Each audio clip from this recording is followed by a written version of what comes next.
Today's podcast is brought to you by the Tax Defense Group. Tax season is here, and that means that it's time to file your taxes. But there's good news. If you're a W-2 employee, you can save half off your filing. All you have to do is call the Tax Defense Group before April 15, 2020 and mention that you saw this ad on UCast Studios. Millions of Americans will get money back after they file, and you can be one of them. So call the Tax Defense Group at 800-850-7973. That number again is 800-850-7973, and you can visit them online at taxdefensegroup.com. Also, shout out to our second sponsor, Rider Junkie. Are you looking to make more money in 2020? Well, one of the best ways to do so is by having a new resume that can help you get that dream job. Rider Junkie offers affordable, well-written resumes for the low cost of $145. They'll even throw in a cover letter for no additional charge. All you have to do is mention that you saw this ad on UCast Studios and they'll get right to work. Call Rider Junkie today at 805-587-7966 and you can visit them online at riderjunkie.com. Welcome everybody back to the TheDomCast episode 53. I got my co-host with me, Ian Ross. Say what's good. How y'all doing? What's up? Yeah, and we got it's actually like half and half today. Today's the first between basketball and like random stuff because these weeks just passing so fast. And we did have a couple of storylines this week though. Starting off with Nick slander. That's all I had written on my podcast notes for a minute. It was like that SpongeBob meme, you know, where it showed like one letter written on the page when you like working on an essay or something like that. Yeah. All I had was like Nick slander for a minute. But I'm not gonna influence it all because we barely talked about it. So I want to know what y'all think about the whole situation with Spike Lee and the Knicks, and we'll kick it off that way because that's a fun conversation to have. So with the thing that happened, if y'all don't know, something about him using some stupid shit, him using the wrong door and the entrance to the Madison Square Garden, right? Like the I think it's one door for VIPs and it's a door for like employees. official employees. Yeah, and so he got tied up. He had trouble with that. It was looking like it was about to be another Charles Oakley situation, maybe when you first got on Twitter and seen it was happening. Like, but I'm gonna let you, what do y'all think about that situation and who's in the right and who's in the wrong, and maybe some fresh Nick slander on the side. What y'all think? Well, I mean, I thought it was just typical, freaking Nick's behavior, but it wasn't until I saw that press release that I was like, okay, I don't know what they got in the office running the show, but it's just stupid. I forgot to mention the press release, right? Because that was what made it worse, right? Like the other situation, the Spike Lee is one thing, but then like the press release they got the intern. He's normally like fixing coffee to go type someone up. Like it was bad. Yeah, it got on Twitter and the press release was something like. It was the tone of it. I can't remember the exact word. It was it's laughable. Yeah, that was laughable. Yeah, they call it laughable. So it's interesting because now again, these are guys that it's after the first take, right? Sorry, what it's after first take or before? When he got on first take, you mean? Yeah. He got on afterwards. Press release came before or after that? First take came on after. He got on to explain his side. Okay. And said that he was being harassed by James Dolan and he didn't know why. Okay. And, of course, there's always, I feel like when situations like this happen, there's always people who are like by the book with like rules. And so if someone didn't follow the rules to the T, they're like, oh, he didn't do this. And so I guess that's some of the dissent. But my thing is that this is Spike Lee. Like he's probably had the same routine for Knicks games for the past he said 28 years. Same entrance. Yeah, because he's seen everything. Reggie Miller, Jordan era. Like I heard he was at the Willis Reed game when he was a kid. So he been there since it's in his family line. Like, and so what's crazy about that is we always talk about it and say I'm 24. The Knicks have been bad most of my life, like majority of my life, and so he been supporting since like the Jordan versus Knicks days and Reggie Miller and all that. Even the Bernard King days. Yeah, and so now you get to that point where 1999, and all the way from 99 to now, basically they've only had a couple of bright spots in between, and he's still supporting them. He still show love. I always wonder, is he gonna disappear when it's like a 14-win season or something like that? It's not. It's always love, just like right now it's always love. And so that's what made it where it was like, okay, maybe this whole by the book thing of they have an interest, they asked him to stop using it. What makes him higher than anybody? Of course, y'all answer is he's Spike Lee, and he's been supporting your franchise for fucking ever. Spike Lee's he's the biggest courtside fan. Second be Jack Nicholson in LA. Yeah, and Jimmy Buffett in Miami. But those people have high standard. Like they get they get special treatment. But my thing is that even with Jack, I know Spike Lee's been there when the team has only won like single digit games in the season. Like we know he's gonna be there through thick and thin. Yeah, Jack Nick popped up when it was Showtime. So I don't know. All right, so you're saying Spike Lee is from the gutter with these guys basically, and so that's the one thing is like in life, if you haven't learned one thing yet, life isn't fair. Certain things, some people get special treatment. That's it is what it is. Even if your argument is that Spike Lee should follow the rules, if you're one of the follow the rules people, you don't. As a Knicks franchise, knowing that you're poverty and you've been poverty, and there's a good chance you might continue to be poverty if you don't have any luck anytime soon with like draft picks or whatever, you don't then go on Twitter afterwards and like make the situation worse, like kind of taking a stand against one of your, what you said, the best courtside fan in the NBA, basically, and then to the point where he has to go on TV and say he's being harassed by the owner, and that's the other thing. I've never heard of a good opinion of James Dolan. Has anyone ever? Like, not at all. No. Yeah, I've never heard one good thing. Like you got Andrew Yang, presidential candidate, even tweeting like, I think he needs to sell the team. I know he inherited from his dad. So since he's been in office, so ever since he's been in office, it's been because I was wondering how he was a billionaire just from the get go. I was like, how this clown even got that much money making these bonehead decisions? So he just got the team. Then he's just like, oh look, a sports team, basically some shit like that. Okay, so it's I don't know. Yeah, I don't know why he's hate. I don't know. I never heard a good comment either. Yeah, it's another case of like, this is worse than the Magic. This is a like case of super penguin. You said like the Orlando Magic got penguins. We got some lemurs up there. So. But the fact like this is the highlight of y'all franchise right now. Like talking point is. Yeah, right. Spike Lee. Exactly, because the highlight should be this week. They beat the Rockets. They won by 2 points. Right? Yeah, that's the footnote. Is they beat Houston by 2. It was basically power forwards versus perimeter players. So that's how that ended up going. But the Knicks are always a fascinating case to me because it's the mecca of basketball, the quote mecca of basketball. Yeah, they're still using that. Yeah, and players always love to play in the Garden, regardless. Like that's a highlight for like upcoming players or star players. They still love to play there, but there's just never anything really. Yeah, as an opposite team, but not as like a player themselves.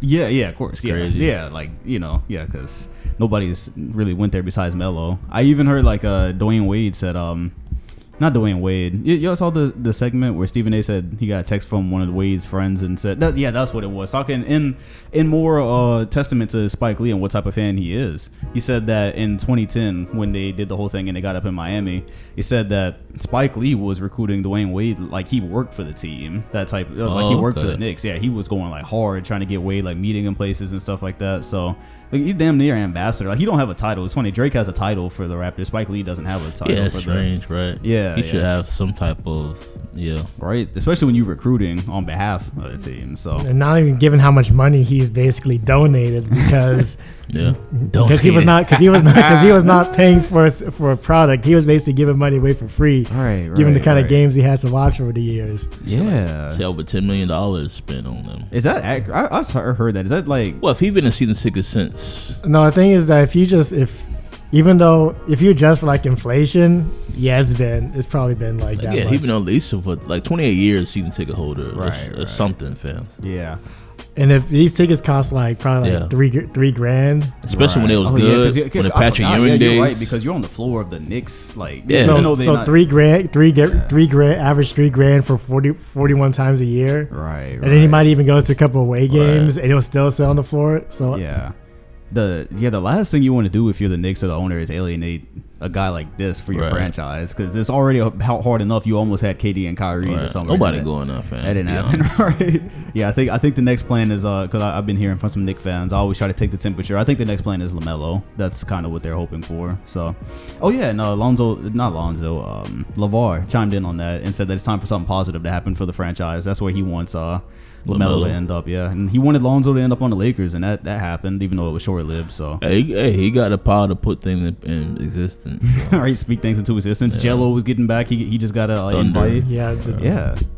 So this is good stuff. We have a question related to money later anyway. So could y'all see yourself, say you were in Spike Lee's position, could y'all see yourselves being loyal to a franchise like through thick and thin like him, floor side, just 28 years, even no matter how bad it gets. If you had that type, would y'all? I could do it. Yeah, if I had that kind of disposable income, yeah, I could do it. Yeah. So you plus Spike Lee is New York, right? Like right. he's New York, so he probably see that's just in his blood, fam. Right. So you going, regardless. If you was there, like he said, he was reminiscing seeing a Willis Reed game when he was 13 with his dad. So it's that's when you grow up there. with it, no matter how poverty it gets, I guess, right? Yeah. You think NY, you're gonna think of Spike Lee eventually. So. That makes sense, yeah. And so Rod, you growing up a Magic fan since forever, so we gonna see like billionaire Rod in like 2040 watching Magic still compete for I was AC. there when Grant Hill supposed to be good, but I can hear those stories. Rod gonna be telling stories from Grant Hill and T Mac and Tim Duncan was supposed to come. Yeah, right.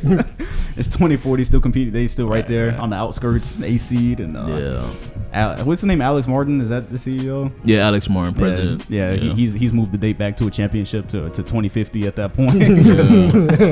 Say at least one by 2050.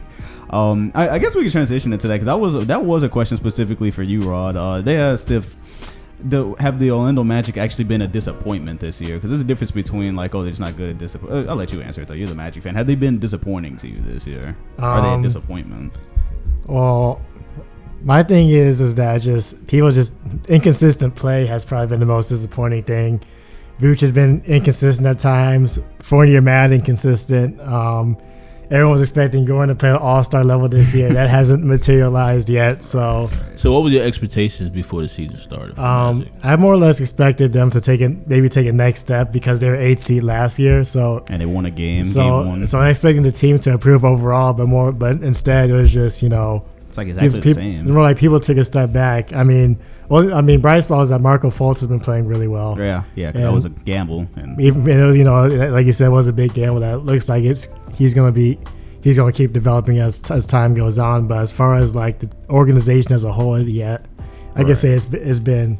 I mean, it's always been lackluster, but it's definitely been. You were expecting improvement after because that was your first playoff since Dwight Howard last year. Yeah. Because I was expecting if more or less kept the team intact and then Gordon started playing at All-Star level, then things would be better, but that's not what happened. Let me ask you, do you know Gordon's contract right now? Like how many years y'all have? I think he got 2 years left. Okay. No, he recently signed the extension. Okay, so it's not okay. Yeah, I was just because you said with the everyone is locked down for at least 1 to 2 more years. Okay.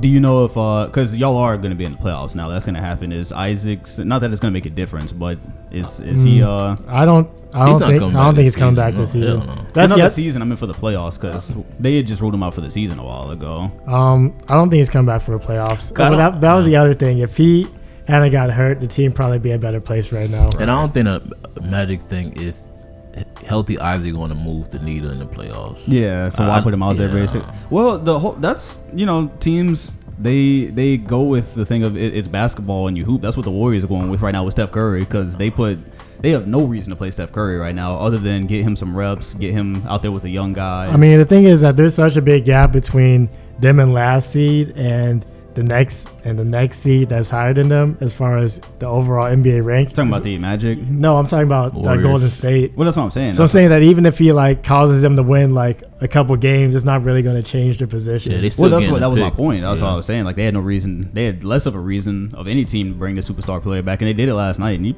it's fun for the fans. But I just don't believe Orlando Magic really think if Isaac was healthy, they can beat Bucks. You're either gonna play the Bucks or Toronto or Boston. Or I don't I mean, it would help with matchups because if Isaac's not there, who's gonna guard those people? Yeah, it'll make it less. Look, because they were competitive with the Raptors in a couple of games last year. Not that they could have ever beat them, but they won game 1, and then game 2 was competitive too, wasn't it? For a while, I can't. Or did y'all get blown out? I can't. My memory. There was some blowouts. I don't remember which games. Yeah. I remember there was a game in Orlando. You guys almost won, and then. You almost tied the series is what happened. So, but yeah, no such events will be occurring this year. The Nets and Magic are both vying for 7 and 8 right now. And, and then it's gonna be whoever lands at 8th is playing the Bucks. That's what's gonna happen. So, yeah, that's interesting stuff. But I can see you definitely. But y'all got Okiki next season. He's gonna be healthy, right? The draft pick y'all have from Auburn. I heard he's like a. Oh wait. Oh, you mean the dude that they drafted who had a torn ACL? But they say he's. I forgot about that. Comparison, he's a Kawhi type. I don't know. People love. I forgot all about him because he's a great shooter, great defender. Right. You know. So yeah, that's when you drafted him.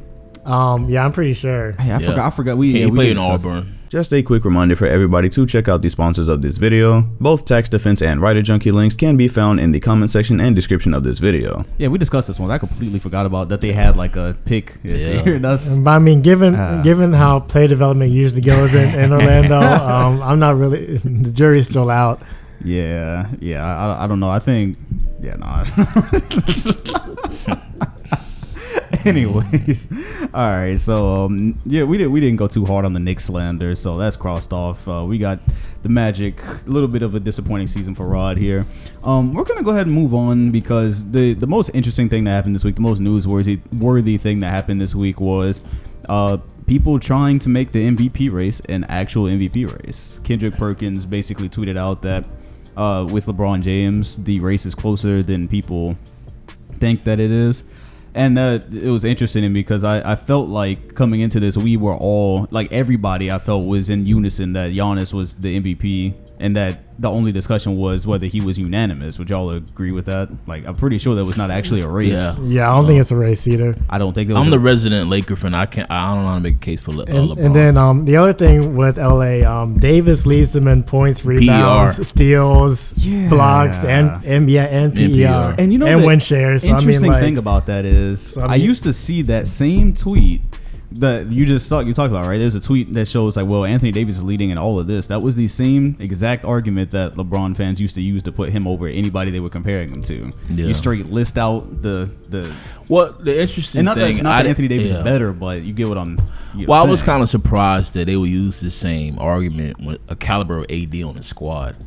Yeah, I didn't know people gonna overlook AD like this. I would not expect. Well, this. Because now the next thing is trying to, trying to transform Chris Middleton into a superstar. That's the next step in the argument. Yeah. Somebody said, that's what's coming. I remember one argument that saying, well, he's among Larry Bird, Dirk Nowitzki, and KD. With the stats, yeah. The 50-40-90 club. Yeah. You like, fam, that's not a... You can respect Chris Middleton and talk about his contributions to this team without trying to make him a superstar. And also, that list you just mentioned, all those people were getting double teamed on every possession. Exactly. They didn't really have most of those guys didn't have like a Giannis on their team. And Chris Middleton in games that Giannis doesn't play, he's great, and that's cool and all, but he's not a superstar. It's just, this whole thing is just fascinating to me from a couple of standpoints. Just like we're talking about right now, the same arguments that they were once against, now they're for. That's one thing with in terms of trying to make this a race with LeBron being in there. But the other thing I found, well, this kind of, do y'all notice this happens every year too? Because some years we have a clear MVP, right? Like this year, I felt like last year, 2019, he was the clear MVP. But it seems like around this time, narrative's important right now. And that's what happens is we get around March, and it's almost like people get bored of the MVP that is clearly going to win it. And this thing comes around. Last year it was Paul George, even though Paul George was having a good campaign, and it was so clear he was not going to win it, and there were people trying to shoehorn him into actually getting the award. And so I feel like we're watching that same exact thing happen right now with LeBron. And and I'm not even saying that this isn't amazing what LeBron is doing, especially in year 17. Like, it is absolutely amazing. The numbers, pulling up from the logo, all that. Right? Yeah. They called that the LaFuck You 3. LaFuck You 3. Yeah, that's incredible. He did that a couple of times this week. Yeah. He's playing absolutely incredible, but I'm like, you can admire that without trying to have this fake outrage of him not being the MVP this year. I think the main argument they're using, besides the 17 year and the Watch King, is that when he's off the floor. That too, which is an argument they've always made. Yeah, but it always ends up having a lot to do with how the team is built around him. Exactly, you got another playmaker. I think of Giannis. I think of Bucks. I think of Giannis only. When you think of Bucks, I think of Giannis only. Well, when you talk about like what you're saying, when you talk about like the star on the team. And that's the thing. That was part of the argument that I made, as I was saying. Do you know what planet you would be run off to if you suggested LeBron wasn't unanimous, if he was averaging 30 points, and he had 14 rebounds to go with that, and like 6 assists. If he was leading in PER, all the stats and stuff like that. In like 30 minutes? Yeah, in 30 minutes. Historical PER, I believe. Yeah, historical PER. One of the greatest seasons ever. Defensive player of the year. On pace for 70 wins. Like, fam, you would have to go find refuge outside of the solar system if you suggested he was not unanimous MVP off of that. And so now I see all the reverse things happening. Now the weak East argument is now the thing that's being used against Giannis too, that they're trying to bring. They're saying, oh well, when you use that against LeBron. But I keep saying LeBron was winning though. Yeah, and LeBron got his MVPs when the East was tough. The East was tough in 09 and 10 when he got those MVPs back when you had the Magic and you had the Celtics. It was tough. It regressed. It wasn't as good. The East is better now. It just is. There's a couple of teams I could see in the finals from the East. It's just not always like that. Yeah. And this is going to be an interesting weekend because the Lakers play the Bucks tonight. That happens at 10:30. Then they play the Clippers on Sunday. So I guess narratives is a whole part of. I think that's the driving point. Narrative. Yeah, very much, right? Because these are at the end of the day media people who vote on it. And if you have a situation where like the Lakers win tonight, which would split the season series because the Bucks won the first one, but you have the Lakers win tonight, LeBron plays great, and Giannis has a subpar game, and they beat the Clippers, like we might have a whole new race by Monday, despite like this entire season going in favor of Giannis. Like you might have an entire new outlook, which is that's interesting because the MVP is a full season award, and this has been he's been running away with it all season, but I could see this. It's hard to make a case for LeBron. I really don't know, but of course it's great that he leading the league in assists. But come on, everything else is leaning to Giannis. And there can be multiple players that are like by definition worthy of MVP. Absolutely, without trying to go the route of saying, oh, this guy is should win it, or it's a crime if he doesn't win it. Because we're headed down that road very quickly. We're headed down that he was robbed road very quickly. And back to your point with the Anthony Davis thing. Giannis does not have an Anthony Davis type player. I don't care how you try to. Again, I'm surprised. Like, I thought, how you just overlook AD? That's crazy. Well, because the way they overlook AD is like you just said. Look at the Lakers. Even though LeBron has played most of the games this season, they say like look at the Lakers without LeBron or when he's off the floor. Well, look at AD numbers though. I don't. And the fact that AD, he might still be. I'm not sure if he's still an MVP candidate or not, but he's probably somewhere down there. And he's been, even though he's not going to win Defensive Player of the Year probably this year, he's still a Defensive Player of the Year candidate. Like crazy, he's a top player at like he's always been. And this is a pattern, bro. This is a pattern with LeBron's teammates. But the narratives did this to Wade. They did it to Bosh. Yeah, that's true. They did it to Kyrie. I agree with that. I thought AD was so much better. that he wasn't going to get overshadowed. It was a blockbuster when he went to LA. Because coming this summer, that's what they were saying, right? The conversation was, is Anthony Davis LeBron's best teammate ever? Like, I was surprised that they are going to use him in the same sense as like the Wade and he got nerfed and stuff. Yeah, right. And so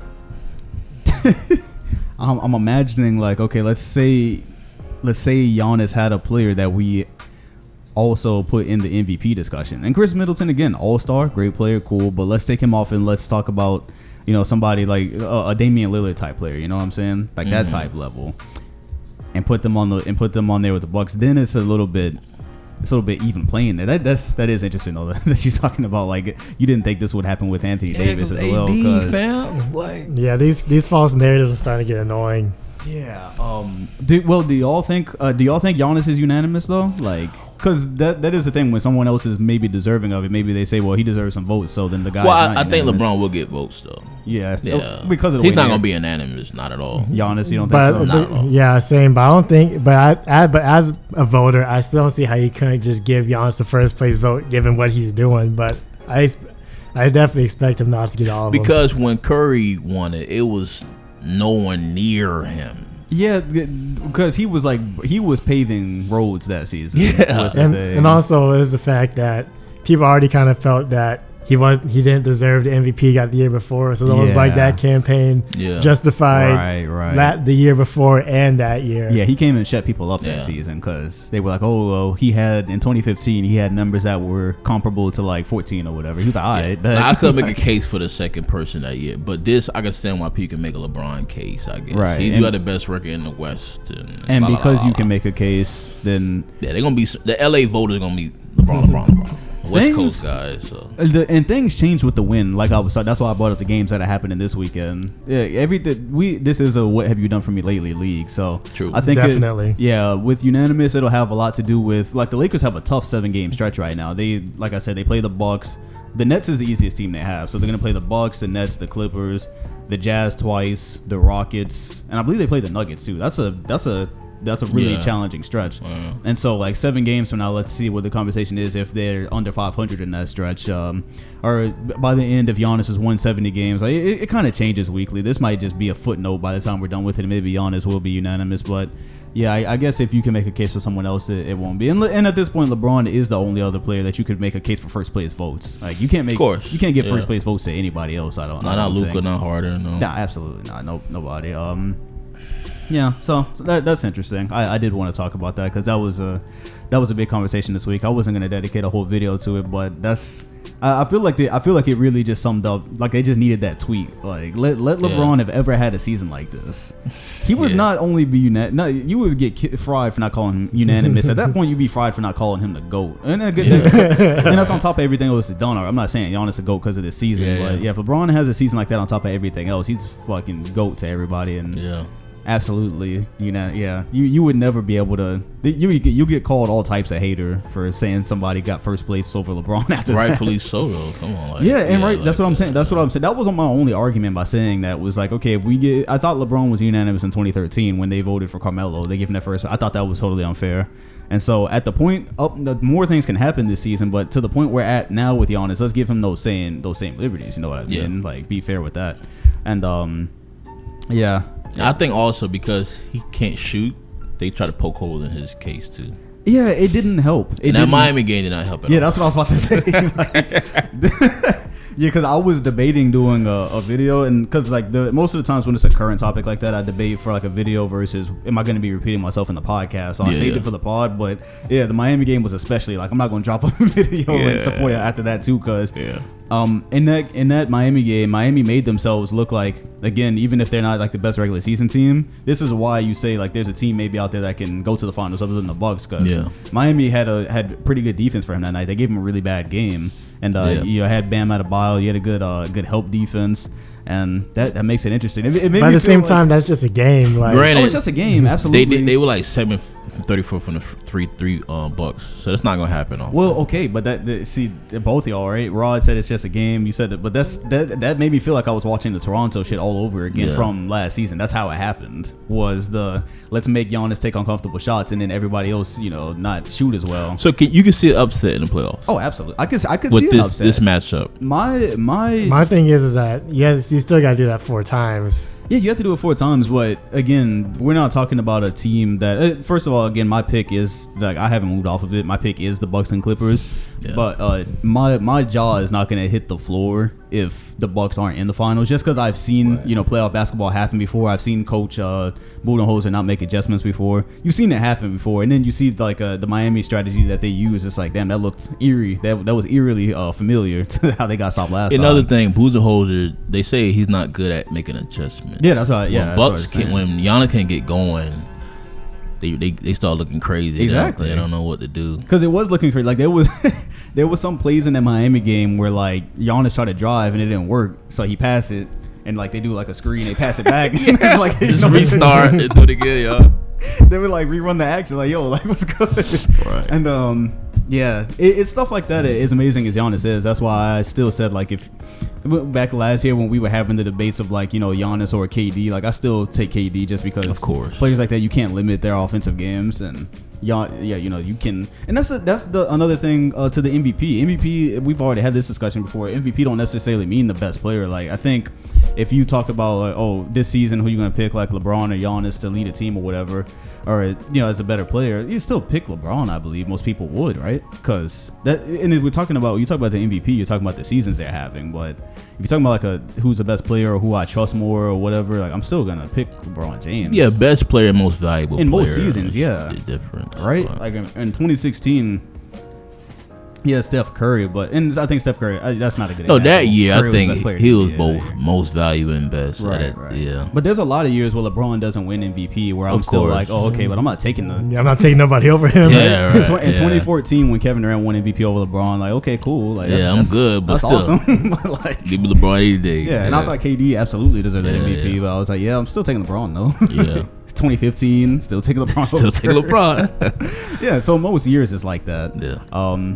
But yeah, the Miami game this week was I had a coworker. He's a big Miami guy, and I was so confident like early this season, like, oh, when Miami meet the Bucks, like whatever. But now after watching that game, like, hey, I'm having doubts. I can see upset. Right. Yeah, you can see. You can see a couple of teams. It's interesting when I did the poll of what team do people think that was most likely to upset the Bucks.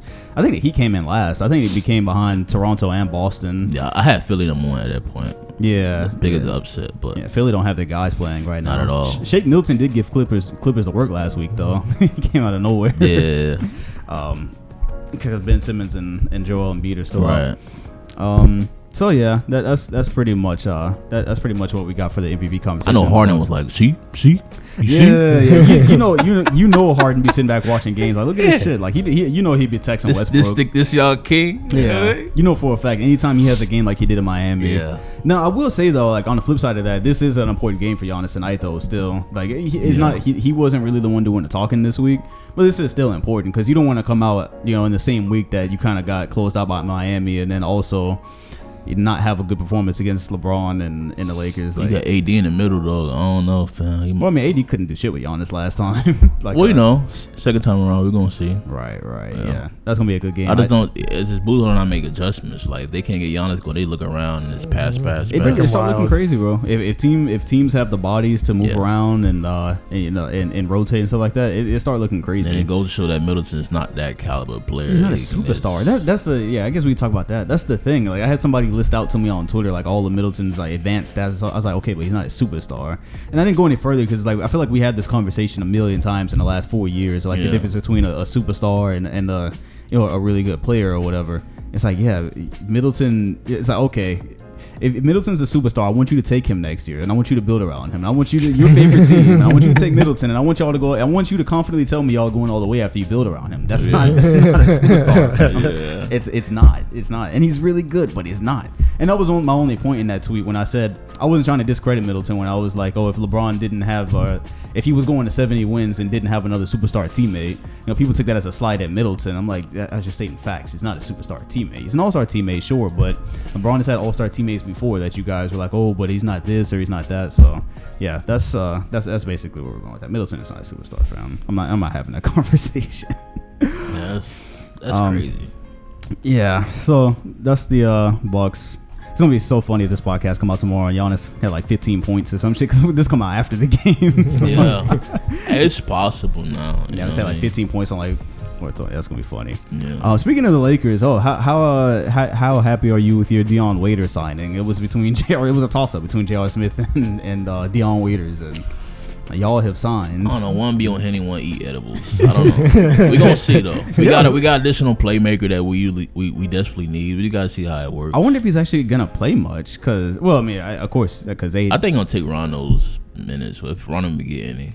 It's funny because like Rondo like has so much like flack that gets put on him, but anytime he's on, I guess it's national TV Rondo they call it. Like also, I think he should feel the type of way if someone said we need another playmaker and he got Rondo on your roster, he just sitting there like another ball handler. Yeah, because that was Tristan Thompson felt some type of way about that in the cat. Because in 2017 it was the same thing. LeBron was saying we need a playmaker, and not that Tristan Thompson is a playmaker, but he was saying like we have who we have basically. Yeah, and so that's been the talk around them all year. So, but I mean, I'm not going to discount Rondo in the playoffs. Yeah, we hope. I mean, I don't know if you can hope for playoff Rondo appearance every year. Like, yeah, right. Last time, 2017 was the last time he was in the playoffs, right? Chicago, yeah. I'm pretty sure. So no, Pelicans. He did Pelicans after that. Okay. Pelicans. Oh, they did sweep Blazers, so yeah.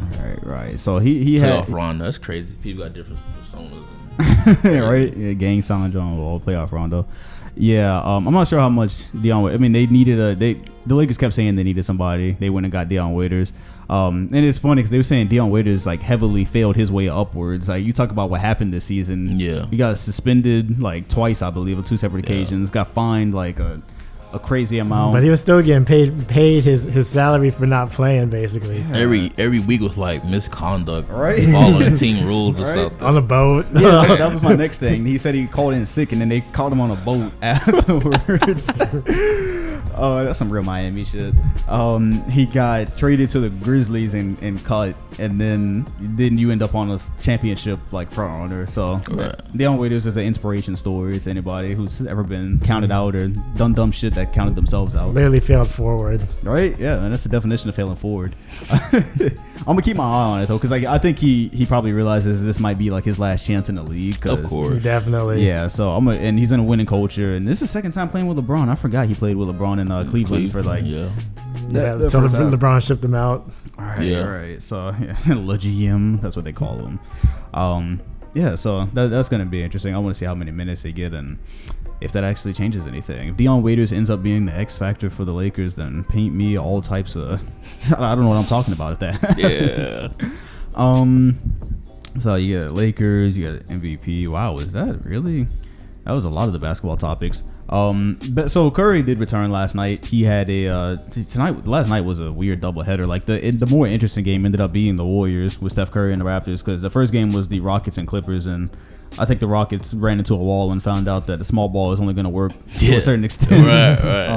Zubac eating. First of all, Zubac was trending. Zubac was trending. First of all, that's the crazy part. He should be trending. But also, like, it's hard when the Rockets face a team like that. Not only are the Clippers excellent defensively, like everywhere, but you also have like Montrezl Harrell. Is not really a typical big like that. He's not the type of big they're trying to exploit. Like, he plays really big. He's only like 6'9", so I think he's 6'6", bro, 6'7". Nah, he's 6. Wait, Montrezl Harrell? Yeah, he's smaller than that. So I might say 6'8", but I didn't say no 6'6". Oh, he's like 6'7". He's 6'7". I'm 6'6". I don't know why. He's 6'7".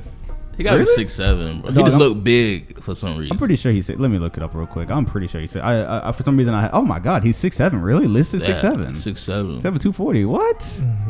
He look way bigger on TV. Are you sure he's only 6'7"? Hey, that's what the official height says. Why did you know that off the top of your head? Like, because I watching the game, had it on the screen, like, huh? 6'7". Yeah, 6'7". I said 6'9", straight up. Like, are we sure that's not one of the misrepresents? And this one says 6'8". Like, yeah. So he's around there. When he got them had the shoes got on. some Air Maxes on or something. I don't know. Anyways, point stands. He plays much bigger than he actually is, and so a team going against the Rockets using the small ball thing is to exploit guys like Gobert and guys who don't move well. But Montrezl Harrell does all of that, so that's gonna be a very interesting thing. Come playoff time if the Rockets and Clippers does end up happening. But yeah, the second game ended up being the Raptors and the Warriors. That was interesting that they even brought Steph Curry back at all. I thought they were just going to go straight for the tank. But yeah, I had a lot of fun watching it. I'm glad he's back. I'm selfish, so I didn't want to see him get hurt, but I also want to have a reason to watch Warriors games, one of the million that they put on TV this year. But somebody did ask next year, which is an interesting question. Going into it, who do you actually see being better? KD leaves the Warriors. He's going to be with Kyrie next year on Brooklyn, and then the Warriors are going to retool, and God knows what they're going to have. But who do y'all? This is way too early. This is all way too early. You talking about a team that's bad now going to be good next year? No, we're talking about Warriors in Brooklyn. Yeah, Warriors in Brooklyn. Yeah, the Nets. What are you? I think Golden State has the higher ceiling, because I think the Brooklyn squad is going to be more or less what we see right now, plus Kyrie and KD. But even though LeVert's been balling, and Dinwiddie's nice, and the other pieces they have, but the thing is that we still don't know what. KD, we don't know for Golden State. We still don't know how Wiggins is going to fit in. We also don't know what they're going to do with we also don't know what they're going to do with the draft pick that they're going to get. Right. Are they going to try to package it with something? I got Warriors. Package it with something to get something to get a piece. Mm-hmm. So it's just I don't know exactly. Golden State, there's frames for how high they could be next year. We low key half forgot, like he just said, that it was a whole Achilles KD's coming off of too. So like while we expect it to be the full like 99 rated KD coming back, we actually don't even know. At least Wiggins healthy. Yeah, hey, Wiggins been. Did the tag go through? I tagged you in Twitter when I said tools. Did that go through? Did I tag you in a deleted tweet? I think it might have been deleted. Yeah, I didn't get that. Wiggins get a defensive stop on Jokic, and I tagged you tools, like defensive tools, because I told you, bro, and he had a decent game last night too, and having having the space of Curry last night, I think helped a little bit. That's gonna be it, bro. I'm telling y'all, I'm campaigning for Wiggins next season. I am campaigning. That's gonna be fire. All right, man. Whatever. Campaign too hard, you might have to drop out, bro. Yeah. Yeah, pull out the race. All right, endorse somebody else. Yeah. Yeah.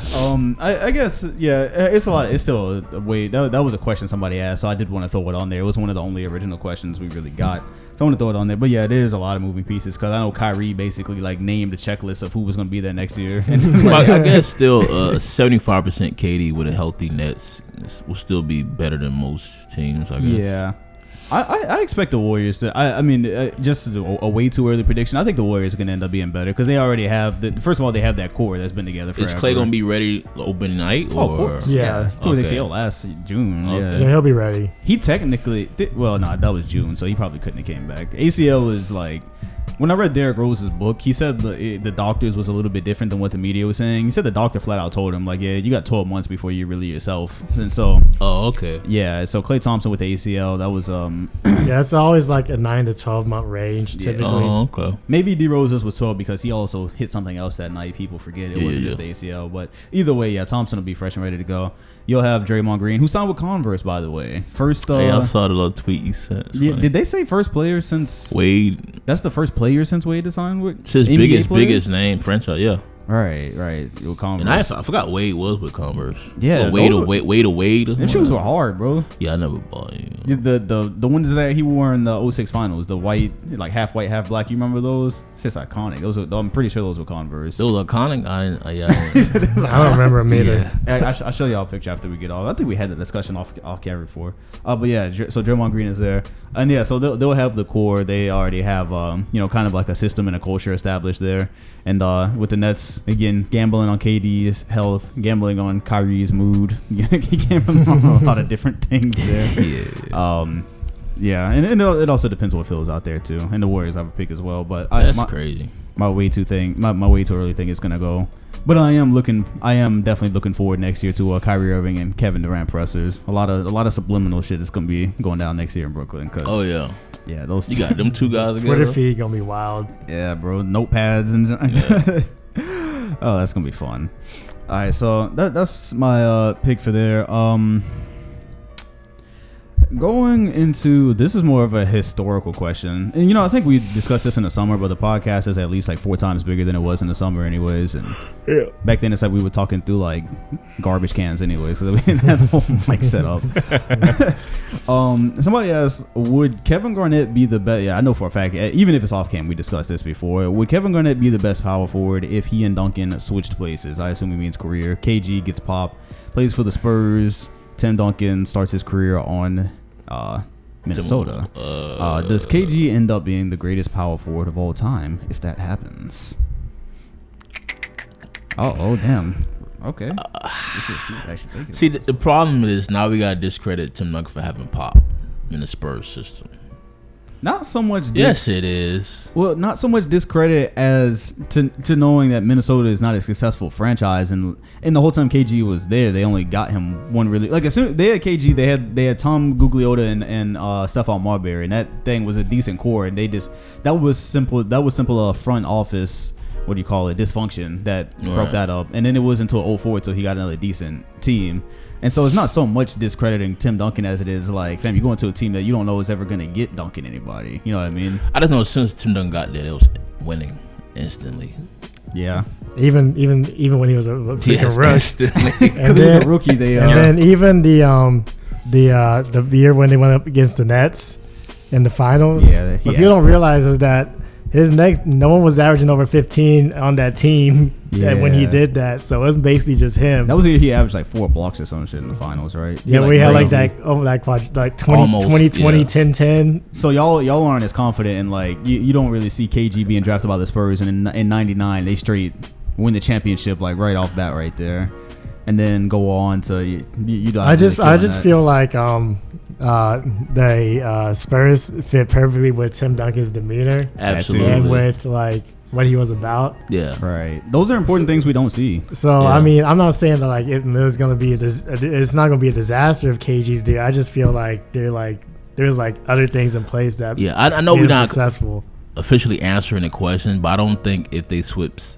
positions, KG had a career like Tim Duncan. Because essentially this question is asking, Is Tim Duncan's success circumstantial? Yeah, basically. I know you're going with this, but it's hard for me to say that. Yeah, because you look at KG's talent, and a lot of the years were just wasted. So they're saying, "What if he?" But yeah, again, like to Rod's point, like a lot of the things we don't see is we always heard the praise of how Tim Duncan let Popovich coach him and really coach him however he wanted. So like, Popovich could say whatever, and I'm not sure if you can. I've never really heard about KG and coaches, but I don't know if you can really just like go at him any type of way. Yeah. I don't know.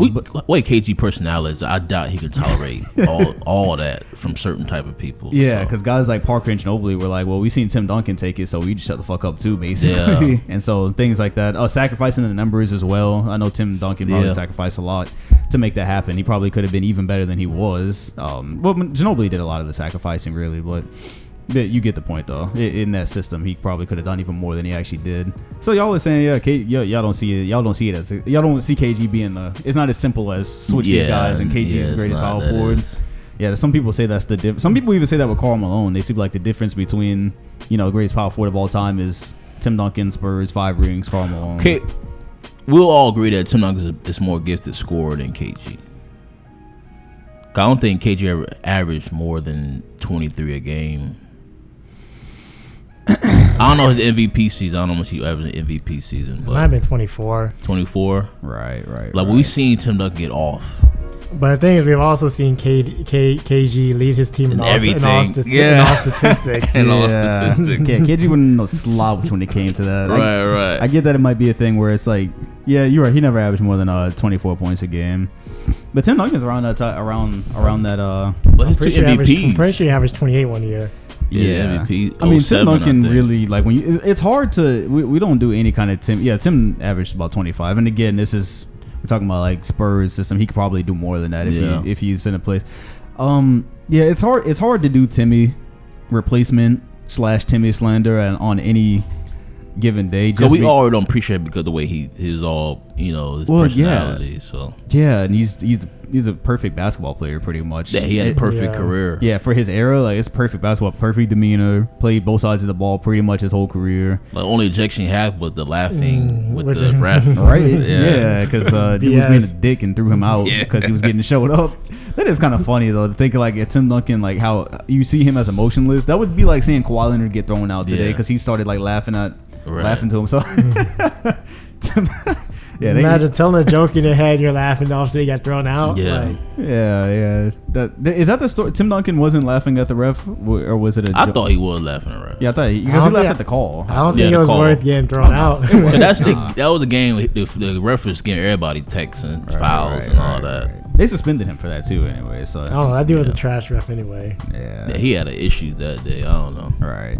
Okay, so that's pretty much where we land with the case. And also, you can't put Dirk because Dirk don't have the similar game like those two guys have. Well, yeah. Tim Duncan's two-way. They both two-ways. Two-way guys, yeah. Like it's just hard to have a more perfect career than Tim. Like Tim Duncan is like, what Kawhi Leonard is missing to reach that type of level is just the fact that the regular season is kind of load managed. He's in this load management era, but Tim Duncan's played all the time, played both sides all the time, won all the time. I don't even know how many under 500 seasons Tim Duncan did he ever have an under 500 season? I don't think so, fam.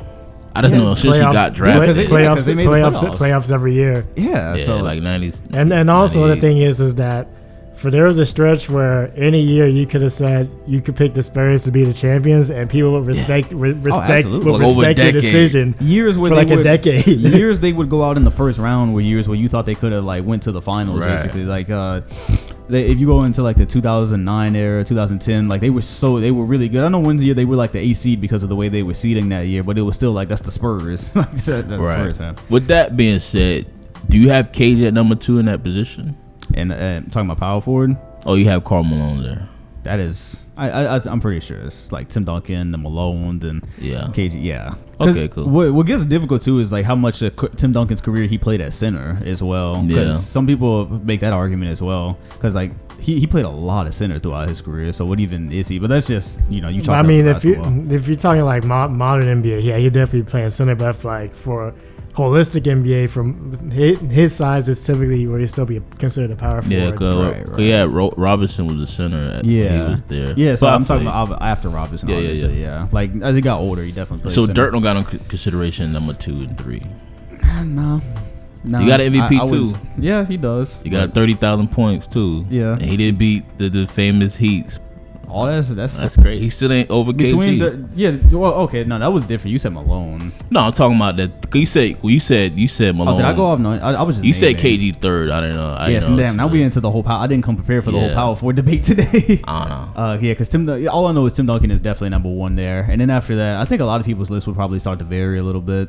I think a lot of people's lists. Yeah, I say I'm on too. It depends situational, because if I'm like building a like an all time team, I know KG's gonna give me defense as well. Versus if they're going against other all time players, he might be looking a little wild. That is going by accomplishments. Yeah, he still got over 30,000 points. Carmelo, he's second, and plus he had Jordan, so you're not gonna win. Yeah, that was cool. So. Yeah, like I think if you're going straight up with like a Dirk Nowitzki and Kevin Garnett and say like pick one to start your franchise or whatever, I'm taking KG. Yeah, he's KG more versatile. Yeah, KG's gonna give you a little ball handling too, because you could at that era maybe justify him playing a little bit of small forward as well back then. Yeah, I think we saw first team he was small forward years ago. So so handling the ball, he's gonna play defense. He's good. Yeah, so All at that point, That's the power forward thing. So to answer this Instagrammer's question, no Timmy slander. No Timmy. Yeah, but he does have a point though. If KG ended up with 5 rings and like, of course, Tim Duncan had 5, 2 MVPs. So KG ended up with 5 rings to KG, especially because he was more exciting too. The optics matter in this thing, where how people perceive it. I think at that point people probably would. You think Tim Duncan would have led a team with a ring into Minnesota's? Just because of what I've learned about management and some of the videos I did, not really. Because what is he supposed to do if he goes there and they don't hold on to his number 2 guy and Stephon Marbury and don't get him anybody for like another 4 years? Like Spreewell, I think after that, right? Like what is he supposed to do about that? Some of the stuff is just circumstantial. You know what I mean? Cool. Yeah, maybe he would have left though, because KG just didn't leave. He was all loyal and all that. Yeah, Tim like I'm going home. Yeah, that means Tim might have actually went to the Magic. Yeah, right. He might have actually went to Orlando, and that would have been was the plane. I couldn't have my dad. Something about a plane. I don't know. Yeah, that's the story T-Mac told, right? Yeah, like he asked if he asked Doc Rivers if his family could fly on like the team plane or something. He was like, nah. I need Doc Rivers to comment on that story. I need him to comment on it. Because if that's true, he can still catch the fade to this day. Because like you just tell, especially when you have a superstar player like that, even if you're not going to do it, you tell him whatever on the spot. Like if he asks for staking the team at that point, you'd be like, yeah, we got you. We got a cool 15 for you. Right What year is this? This would have been T-Mac, Hill, and Duncan. I thought at least he had like a winning coach. You got none of that going on. Yeah, well, they had Grant Hill coming, so they thought they were fine. I think because Grant Hill was still like again second coming at that point. Yeah, because this is when we still thought Grant Hill still had feet. That might have been the best big three ever at that point. That might have been the best big three ever. No, you can't ride the play. Bro, that's crazy. It's fair. I can't ride the play. Yeah. You agreed and lie later. Then you just lie. I mean, you lied and like, yeah, you're not. That's what I'm saying. Yeah, you just tell them whatever at that point. But it's your contract. Yeah. Okay. Yeah. We got cert. Yeah, we got free. They can get up and walk around, like have their own role. Like you say whatever you want. Yeah, I think that would have been the best victory ever if it would have turned out healthy. You talk about T-Mac, Tim Duncan, and Grant Hill at the time. Grant with ankles, what? At that time, that's just from a talent standpoint. Like Celtics don't match that with Paul Pierce, Ray, and KG. Nah. What are the big three? You got LeBron, Wade, and Bosh too. That would have been like pre-LeBron, Wade, and Bosh is what that would have been. And then all in their prime too. Right. Yeah. Damn, bro, Orlando, we almost had it, Rod. I would probably be a Magic fan today. Right? That could have changed history. In some alternate universe, that happened, and I'm sitting here in a Magic jersey right now. Crazy. And we're discussing our run through the 2000s of like 4 to 6 titles. That's wild. I never became a Boston fan. I swear to God, I wouldn't know. That's crazy. Oh, shit, it'd be like that. All right, so that's the NBA section. I am gonna go ahead and cut the NBA section because we do have a couple of good topics afterwards. This is called Basketball Reference. I'm at NBA.com. They give you stale standings on Basketball Reference just in case you didn't know at all times. So if we're looking at the standings, you can get your car pulled. Standings again, of course, Bucks, Raptors, Celtics, Miami, Philly is 5th. Oh wow, they might fall back to 6 now. I would rather play the Pacers than Philly in the first round. I hope that doesn't happen. Philly, Indiana 6, Brooklyn is 7th, Magic is 8th. I think that's pretty much safe. I think the 8 are safe there at least. Then the Lakers, Clippers, thank God. Denver Nuggets are 3rd, Rockets, Jazz, Thunder, Mavericks, and Grizzlies. By the way, the Thunder had a sobering reality check after we podcasted last week when they got beat by what was it? The final score ended up being like 50 points. That when the Thunder and the Bucks last week. I think that was it was like the spread. I turned the TV off. Yeah, I think it was something like that. 50, 48. They was up by some crazy amount. So yeah, the Thunder are good, but you know, it is reality at some point. The Pelicans are pretty much out of the playoffs too now because they've lost a lot of crucial games. People said they had the easiest schedule coming up. Damn, look like it. Right? They said they had like the easiest schedule remaining, but must have been front loaded. Right? They had the Lakers twice, then you played Miami, you played Dallas. Like, where's the easy yet? I haven't seen the easy yet, but either way, they're 5 games out of the playoffs now, and they're actually in 12. So now it's more like Blazers and Kings and whatnot. So hopefully the Grizzlies keep that now. So yeah, that's the NBA section of the podcast. Now this is a totally different podcast. I was thinking about that today. How weird is that? Do y'all listen to podcasts at all or other podcasts? Yeah, absolutely. Yeah. Do other podcasts do this where like it's an NBA podcast, it's a basketball podcast, and it's just like they have totally segments different that they go on a tangent, but it's not like a 1A 1B. It's like this is 5-minute segment. Yeah, I was thinking about how weird that is. Like, it's straight. Because if this podcast ever had some type of if it got like some serious, certification or something like that, like I'd probably have to just be like straight basketball and wouldn't even be able to do it. Because I don't know of another podcast that's straight that switches off like that. But whatever. Yeah, they like most people have like a segment where they talk about other different things. So like a different day, basically. No, it's the same podcast, but like we finna switch gears. Just a segment. Oh, so there are podcasts. Yeah. They have people. They always talk about a range of topics. Yeah. Right. Okay. Yeah. Because I'm like a lot of stuff happens and there's a lot of other interesting stuff. So yeah. Right. If it was by myself, I'd probably just do basketball. But like when you can have conversation about stuff, it's fun to talk about other things. So anyways, where are we gonna go? Hey, yo, this is.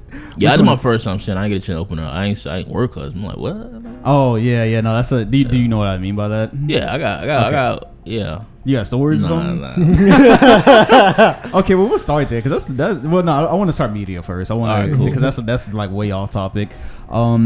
This is a question. We'll start with an Instagram question first, and this one is for y'all because I'm just now starting Code Geass 5 episodes through, finally started.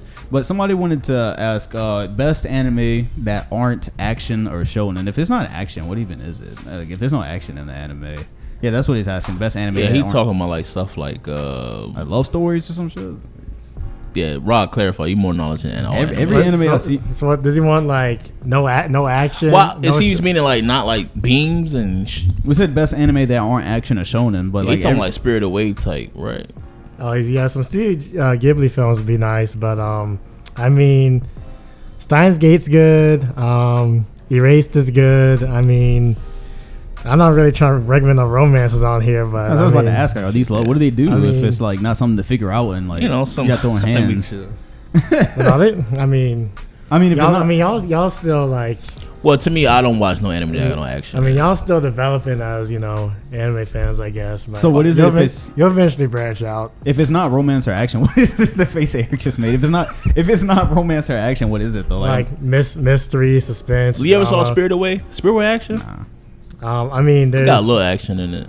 I mean, it's mostly like drama or. Yeah, you never saw Spirit Away, right? No. Yeah, you gotta watch it. It's like part of the anime card. If you haven't watched like at least 3 or 4 Studio Ghibli films, you're looking kind of wild in the light.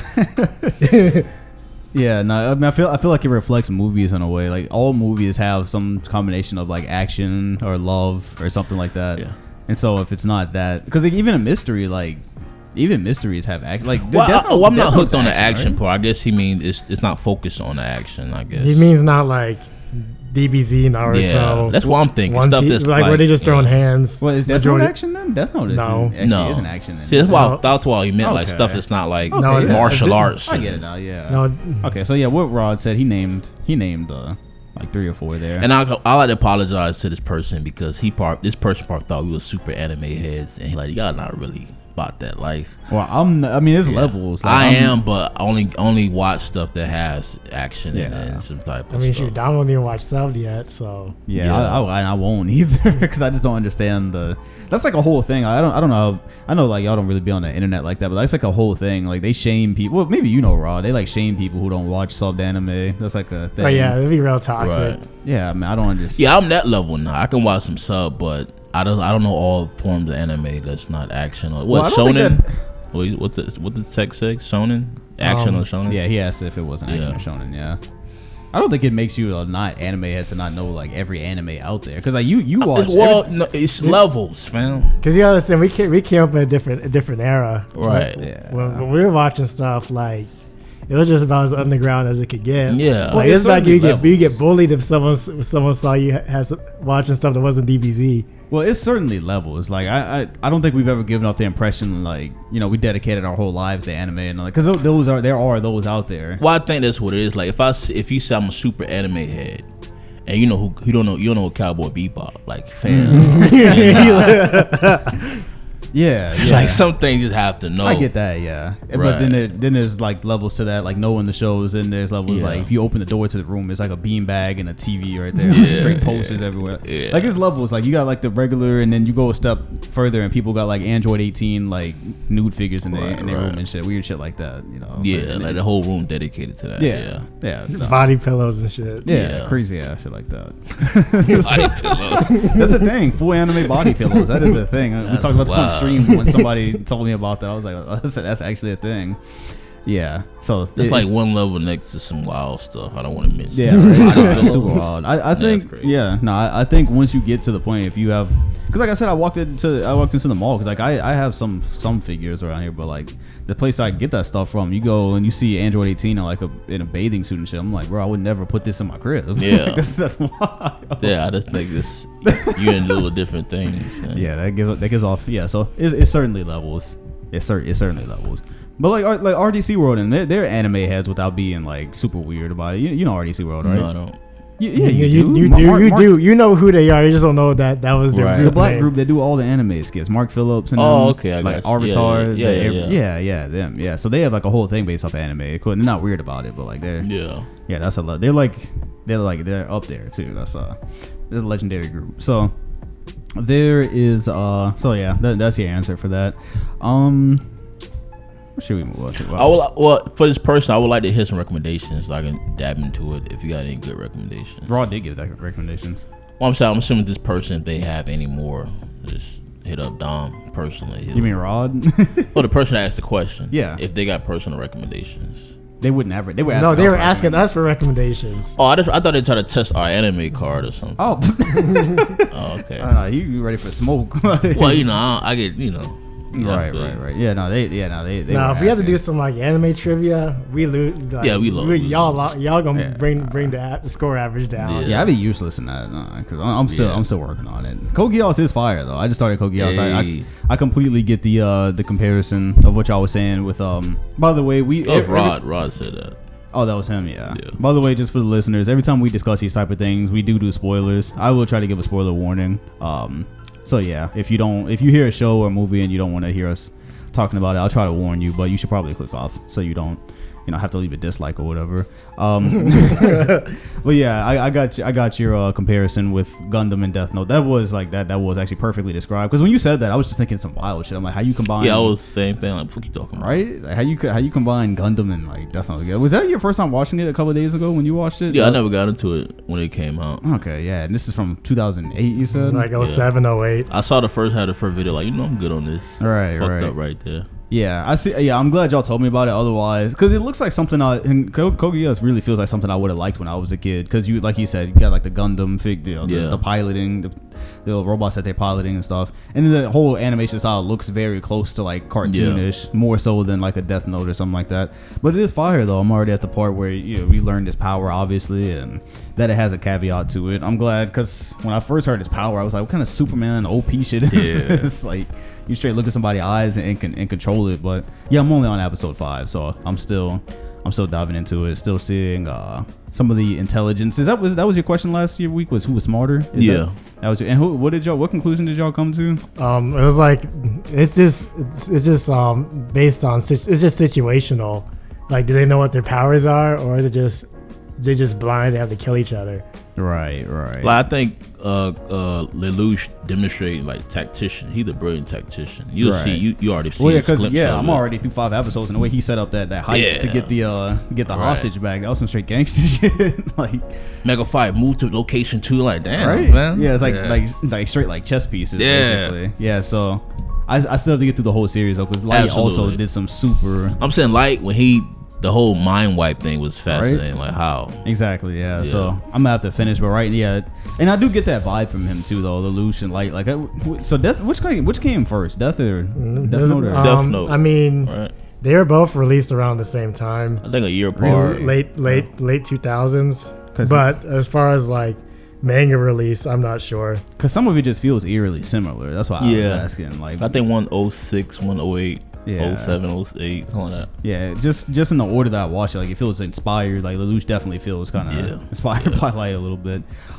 So yeah, I'll know more as we move on. But yeah, definitely check out Code Geass if you have not yet. It's on Netflix. The whole thing is there. So I would recommend it just based off these first few episodes. I guess the anime really has to be trash, like, to not be interesting, because I so far have not clicked on the show yet. Well, I guess it's because y'all recommended me. I guess y'all I'm about to say I haven't clicked on an anime yet where it was just like, all right, I can't get, I'll catch up with it. I mean, Netflix been doing pretty decent. They've been adding some stuff that I consider to be pretty good lately. Okay. Yeah, because I haven't yet just clicked on an anime and been like, yeah, this is boring. Or no, there's some out there. Yeah. Yeah, I haven't clicked on one yet. That's just like I saw one where I forgot. It's called Kakaguri. It's about gambling, and she get like an organ every time she meets somebody gambling. It was stupid. It's like one level next to the stuff. So I watched 2 episodes. Like, this is getting too wild. Right. For me. Yeah. So I'm just gonna continue to ask for y'all recommendations, so I don't run into any of that, because this time is valuable. Eventually it's gonna get hard because you don't watch subbed. So some stuff like I can't recommend any like. You saying some stuff isn't dubbed? Yeah. Well, I mean, I'm not saying I will never watch sub. I'm saying when I have the option, I don't see a reason for me to pick sub. Because when we first started, it was only sub. Yeah. No, and some dubs were just inconsistent with the quality. Right. Yeah. Like 90s quality was good. 2000s it got a little shaky. And like they have like a beautiful anime, but the voice had to be like cheesy. Yeah. Well, voice acting can ruin a piece of media though, because like the game I bought about a month ago, Dragon Ball Z Kakarot. I bought that game, and part of what makes it I don't know if the whole game is a disappointment, but compared to what we thought it was, like the dialogue is it's an English dub. It's total fucking ass, bro. Yeah. Like somebody went in the studio and recorded this and like released it. Yeah, it's like, and it's not like you don't have years and years of DBZ material to work with to reference, but like the talking is slow paced and just feels weird. Yeah, so I can understand if there's some animes y'all ran into where the dub was just like, what ones do y'all even have in mind when y'all say that? What anime had a garbage dub where it's just like, or the quality you're saying just wasn't good enough to watch over subbed? You like JoJo? I don't think I can watch. The thing is about JoJo is that like when they're doing like the people in the different like areas and time periods, that's when dubs can be really good. But like what some of the dialogue be like in JoJo. Like in JoJo they already dramatic, so you have it in English, it just sounds strange. JoJo like so just some of the dialogue sound a little funny when you listen dubbed.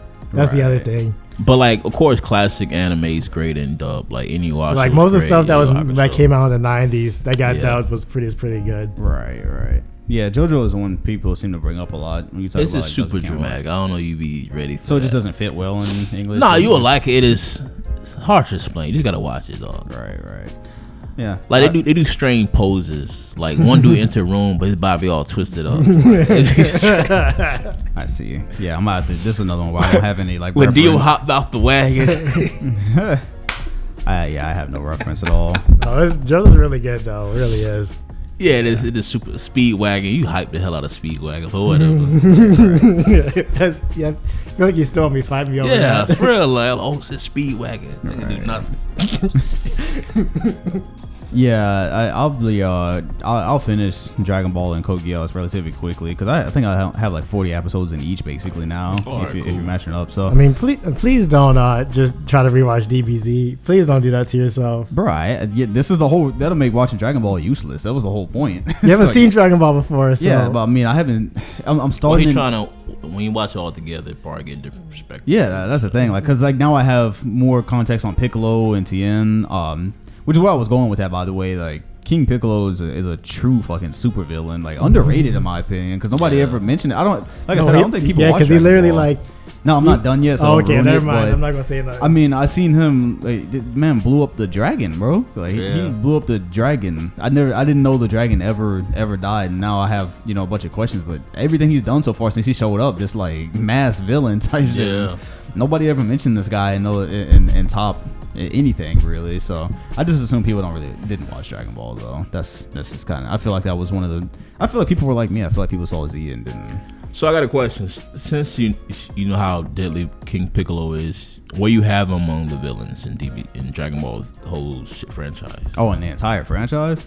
I mean, it's hard to rank it because they get infinitely stronger every time. Well, I guess no, that's like the character himself, not like the powers. You mean like relative to like the time that they actually introduced? No, it's just basically how they are how well are they constructed as a villain. Yeah, we're not talking like necessarily power levels. Yeah, I have to keep finishing it. I mean, I have to finish it before I have like that full perspective. But it's awesome because like the dude is straight fucking terror from the time he ran. Like he don't care about nothing.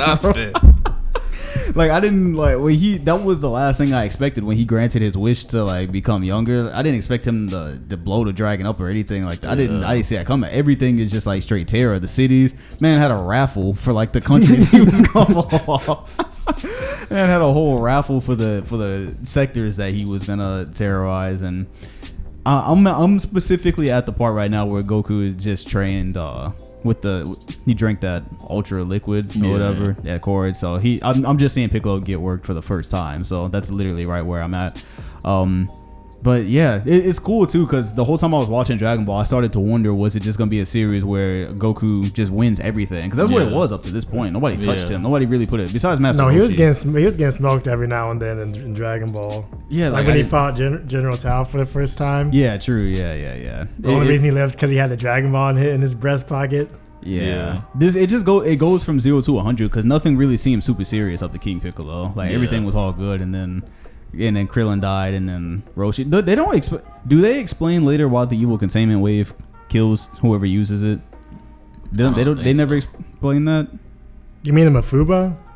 They call it evil containment. The one that, in the version I'm watching, it's called. It's what put Piccolo away the first time. It's evil containment wave. Mafuba. I don't know if they explain why it kills. Do you know? I haven't seen Dragon Ball like over a decade. Yeah, me either. So I'm like, I just know what they call it. That's what they call the name. I didn't know they call it Mafuba. Yeah, I'm pretty sure that's what it's called. Right. Yeah, so I'll be done with that soon. But yeah, the King Piccolo part is awesome. To my knowledge, Master Roshi's master used it, right? Yeah, his master used it and died. Okay. Then Master Roshi tried to use it and missed. And I just call it put him in the crock pot, to be honest. Yeah, that's what it looked like. Say what? That's what it looked like. He put him in the crock pot. In a crock pot. Yeah. I'm saying you can do the DBZ thing, but like DBZ's like filter ratio is so freaking low. Well, that's why I said if I do it, like I'm still debating between Kai and like because I'm pretty sure his filter percentage is like 15%, which is like role play. Well, I never watched Kai. Is Kai like Brotherhood to Full Metal? Yeah, it's supposed to be. But the thing is that like there's no like stuff is censored. Like there's no the blood is like dirt. Like for real? Yeah, like damn. See, I didn't know that. Damn, I thought I was gonna get away free. I didn't know that. No, it's not like. Oh, I didn't know that either. I thought it was just like DBZ just without the filler and different music. It's like they toned it down. Blood is dirt. That's crazy. Yeah, I'm gonna have to like. Wow, bro, I'm gonna have to take the vegetables on this one then. Yeah. Fuck, because the filler percentage for DVDs is like 15%, was like role player numbers compared to Bleach, Naruto, where they're like dropping 40 out of your head. Yeah. That's like 290 episodes though if I do the regular. Wow. Well, okay, yeah, I'm glad you told me that at least though. So yeah, that's where I'm at right now. King Piccolo is dope. Moving on, kind of from yeah, that'll be pretty much it for anime. Last of Us 2, not Last of Us, I didn't mean 2, my bad. Yeah, just Last of Us. Yeah, Last of Us was announced for HBO, and I think that's gonna make a dope series. Did they say who was? Did you? Oh, it's did you live see that? action. Yeah, they're doing HBO's making a series on it. Wow. Yeah. And they got the dude that did Chernobyl for it, and I think they're having. Oh, they already casted? No, Chernobyl? he's like a writer and director. Oh. And then they had people from Naughty Dog. Right. I think that's gonna be fire. But no, I think it's gonna be really, really good. Yeah, because the game to me like played like a movie anyways, or Absolutely. seemed like a movie. Because I watched Chris Move play it, and so But You the you need to get on The that. thing about when you make into a series, I hope it don't draw it out too much. yeah, I mean, like some stuff. I don't want to draw it too much. I think this is perfect for a series because of the type of game that it was. I mean, it's not like Walking Dead where you're gonna have 10 seasons, but like, Yeah, but I hope not. Are you saying like you hope they don't Yeah, draw out seasons? Yeah. Yeah, we on Last of Us 5 video game. They still got this series going on. Right. Oh yeah, because they're coming out with a second video game now too. Yeah. So the show is probably eventually gonna follow that. Yeah. but That they can path just as well. do time skip. I'm saying that they can. Yeah, time skip I'm still like they can still. I think they can make something that's very high quality without, running the risk of making Yeah, hope they like have great gazillion seasons. casting though. I want some great casting. Yeah, somebody said Hugh Jackman for Joel. That's what I saw in my mind. Yeah, that's what you saw. I saw Hugh Jackman. I mean, that's mostly because just from what he did with Logan. what's the character Yeah, name? exactly. Yeah, What's the character name?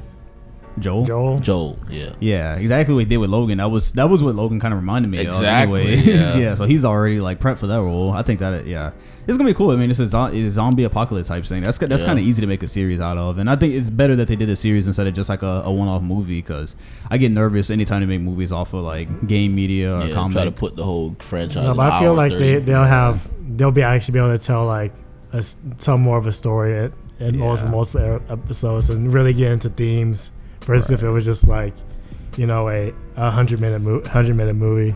Right. Yeah, too bad I don't have HBO, so I'll finesse something later. Raw to finesse. Yeah, he got need us to with the finesse links. Do you plan on playing The Last of Us 2? You played Last of Us. You said that was like one of the one games. So you plan on playing Last of Us 2? Of course, I have to. Yeah. I think when I bought my PS4, it came with the it came with the game. You're right. The remastered one, absolutely.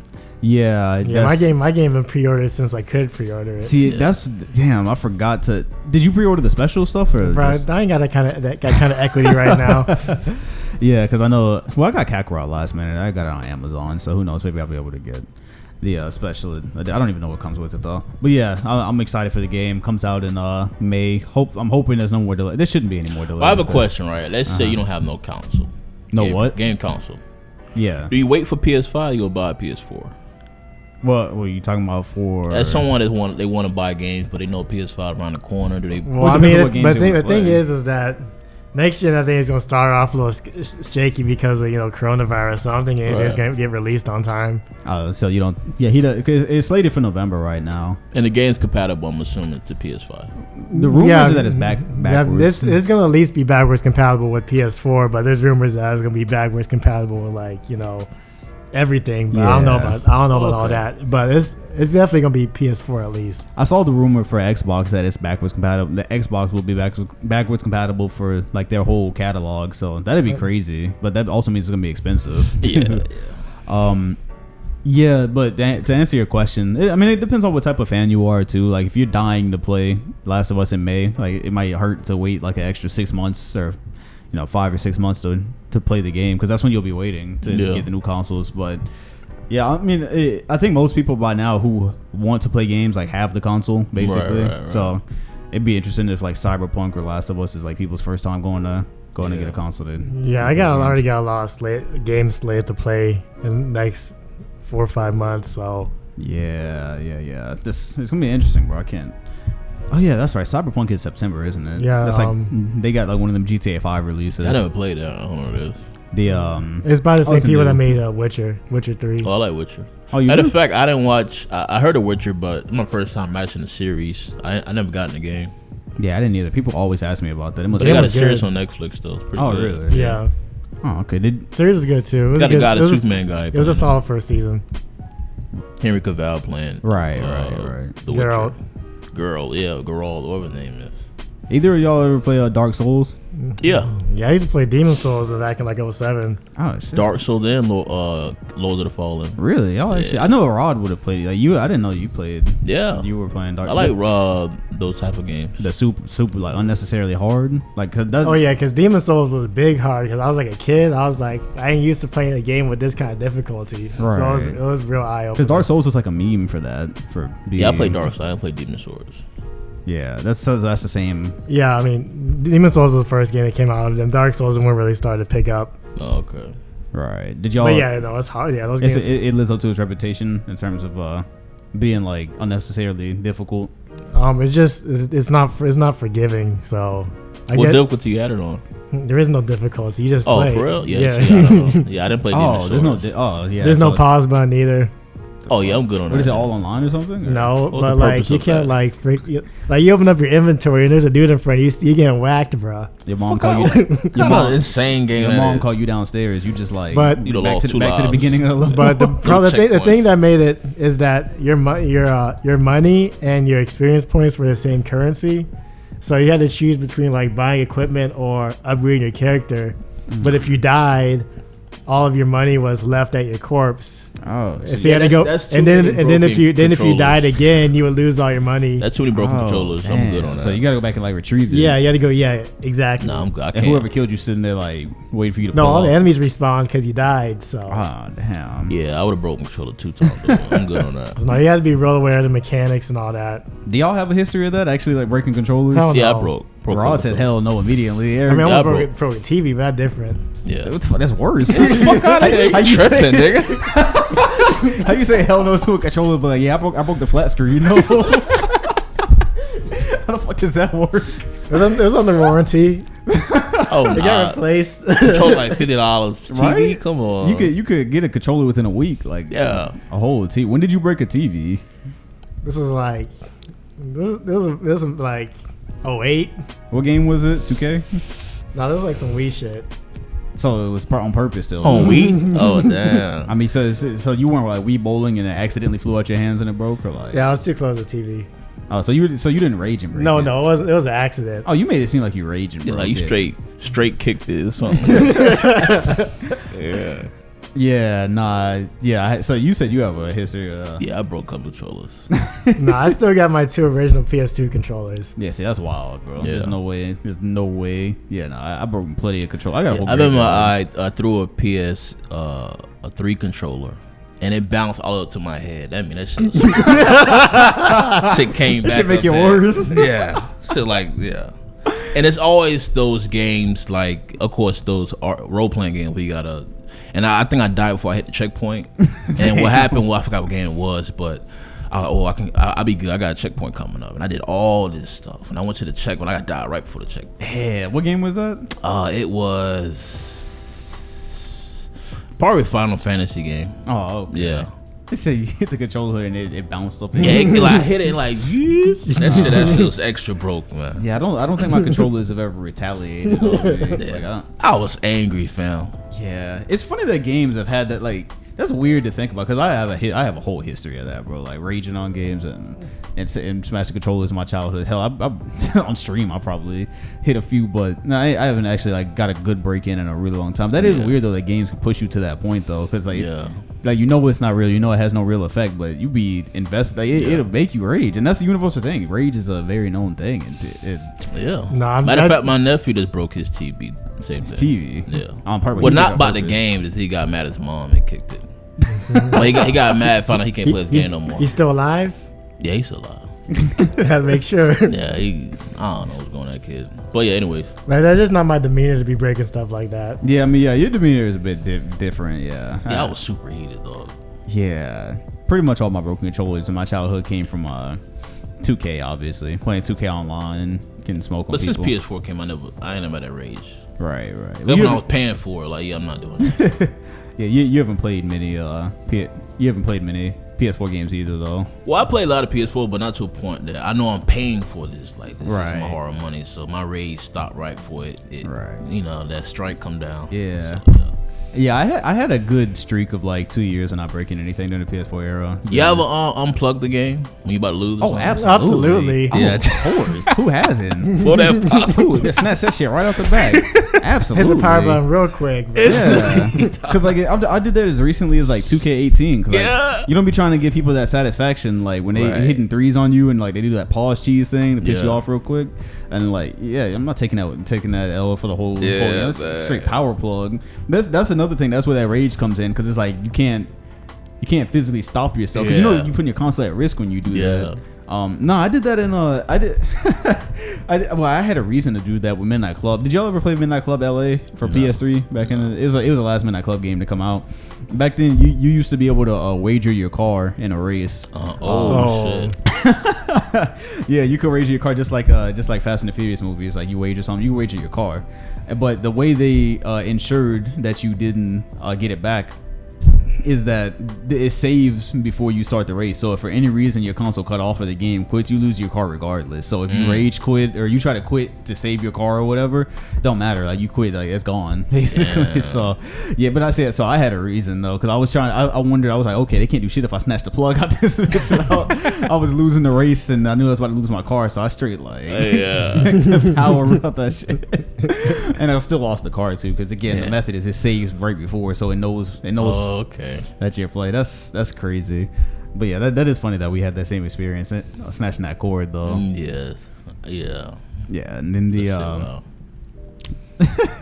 yeah, so somebody y'all probably don't have it off the top of y'all head because we ended up on actually with a good amount of games here. Somebody did ask top 5 games played, but I doubt either one anybody has that off the top. I think since it's PS2's 20th birthday recently, we should at least do some of our favorite PS2 games. Absolutely, you're right. That was like 2 or 3 days ago, right? Yeah, it was this week. Yeah, 20. That's crazy. PS2 is 20 years old, and it's still there's still some games that are playable too from the PS2 era. That's crazy. Yeah, my PS. I mean, shoot, the PS2 I got right now I stole, but I mean, that's good. That's all good. Right. So yeah, PS2 games. You were playing the PS2 era? Yeah. Of course. I think everyone who was in any kind of gaming had PS2. Yeah, I think PS2 I had was all just the consoles at one point. Yeah. PS2 was just like generically part of everyone's life at some point. Yeah. I think it's the best-selling console of all time, which is home crazy. console. That's insane when you think about it, like because the gaming industry supposedly grew. You know, like you get more internet and things like that, but still PS2 ended up being the best-selling. I think it was just based on just its catalog. Right. Yeah. Because so that's what you're saying. We should. Yeah. That's a good. So we were replacing that question with some like PS2 game talk. Yeah, you start with the basics, obviously, like San Andreas. Everybody had their bit of San Andreas, I'm assuming. You didn't play San Andreas? Nah. You never played GTA San Andreas? Nah, bro. You had a PS2. How did play? What? I don't know, man. You never played San Andreas? I never got into GTA. Oh shit, that's crazy. Especially only time I played GTA to get the police on me, not to do missions. Yeah, I get that. But yeah, I played GTA, but I never owned it because this conservative household. Oh yeah. I mean, I owned it later, and like yeah, when I was a kid, I got them a little bit. So what game? So damn. So okay. Because I'm older, so like my memory of PS2 is super vague. What games are like is known for the PS2 besides San Andreas, GTA? What other games are? You can go ahead, Rod. I mean, like some of my favorite games. No, he's saying like I can't recall. What do you mean like iconic stuff? Like iconic is Crash Bandicoot PS1 or PS2? Crash Bandicoot started with PS1. I mean, I can't make a list because I don't know what specifically was PS2 game. Right, he's asking like iconic PS2 games because he don't really remember PS2 like that because he is older than us. Tekken was my top 5. Tekken was in PlayStation 1. I remember. I mean, but there's Tekken games on PS2. Tekken 3, I think. Tekken 3 is.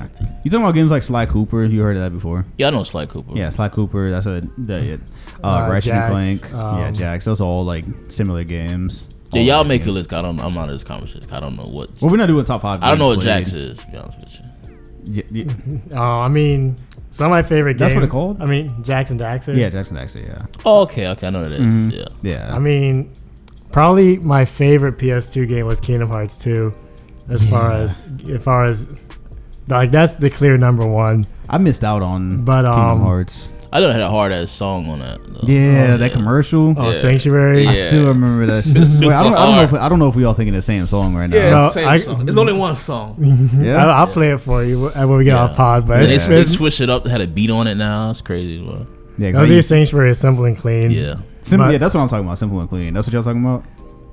I'm saying there's one or two songs that we could be. Rod the song I'm talking about, though. I'm talking about Simple and Clean. Yeah, when I was a kid, you're talking about Sanctuary. Oh, okay. So it's just I used to bump to that shit in like first grade. But like the DBZ games, whether it be Budokai 3 or Tenkaichi, which aren't exclusives, but yeah, those are big ones. Budokai. Yeah. I play a lot of Battlefront 2.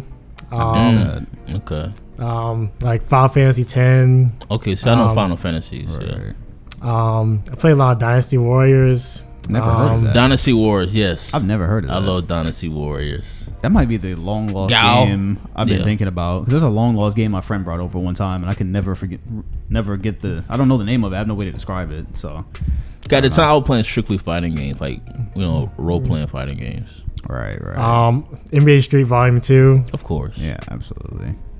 Those are just a couple I can think off the top of my head, but we all here played NBA Live 2005. Of course, which again is not an exclusive. That's for Xbox as well, but that's how I experienced my PS2 era though, with the dunk contest and whatnot. For some reason, I feel like I associate that with PS2, but again, that's just because that's what I had back then. Right. I didn't have Xbox. PS2 is that's a very interesting era because none of us really had, like, you did never use your online capability for PS2, did you? Not at all. No. Yeah, because back then you had to buy that fat pack to go in the back of it. But also, that was back in the day when, like, people would still, come over and, like, play games and stuff. That's what I was going to say. Split screen was still a thing. Wow. Yeah. Imagine a split screen. Right? There's some games that don't even have that capability now. Because I remember like, because you and your friends get salty at each other. Like, I remember we were playing Budokai and I got mad because I felt like my friend was spamming with Kid Buu. And so like we straight up, that shit used to like not ruin friendships, but used to get you tight. Because like, you putting them combos on you, like, bro, you trash, nigga, you can't do nothing else. But yeah, that is.